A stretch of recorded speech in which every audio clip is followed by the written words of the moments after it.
अहाँ सब सुन रहल छी अमजद म्यूजिक की शानदार प्रस्तुति। डीजे मनीष रक्सौल।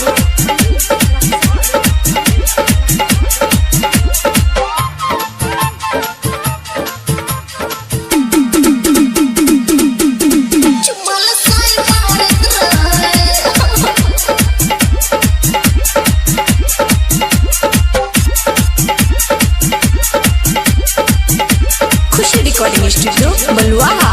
ससुरा से नहीं हर तू कहिया तू आइला केला के देला या केला के लेला केला के वकर संभालत रहे हे गई रे छोरा बाजारत रहे जुमाल साई मारत रहे रे छोरा बाजारत रहे जुमाल साई मारत रहे।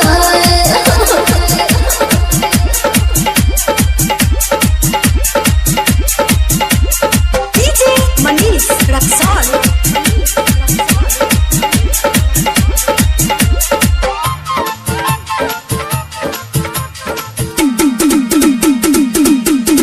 जुमाल साई मारत रहे।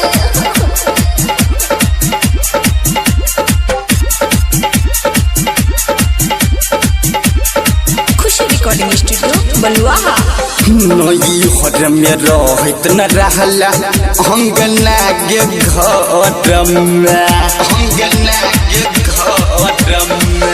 केना के बितई लगे छौरी इतना दिन कहबर में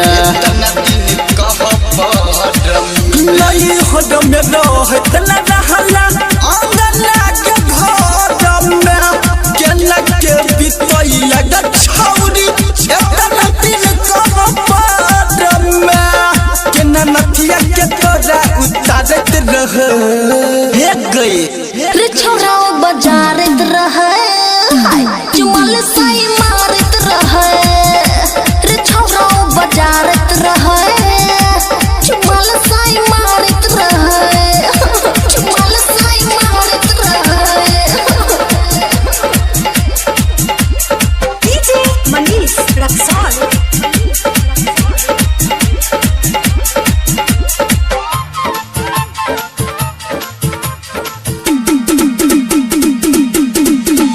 जुमाल साई मारत रहे।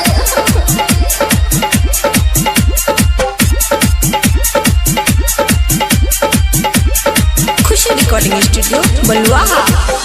राइटर जितेंद्र पूछो सेठ दीवाना गे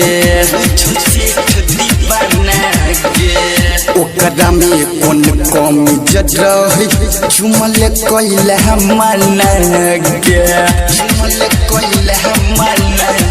राइटर जितेंद्र पूछो सेठ दीवाना गे ओकरा में कौन कमी रही झुमल कैला मना गे कौन फिल्म तोरा जगावत रहे हे गई रे छोरा बाजारत रहे जुमाल साई मारत रहे रे छोरा बाजारत रहे जुमाल साई मारत रहे। खुशी रिकॉर्डिंग स्टूडियो बलुआहा।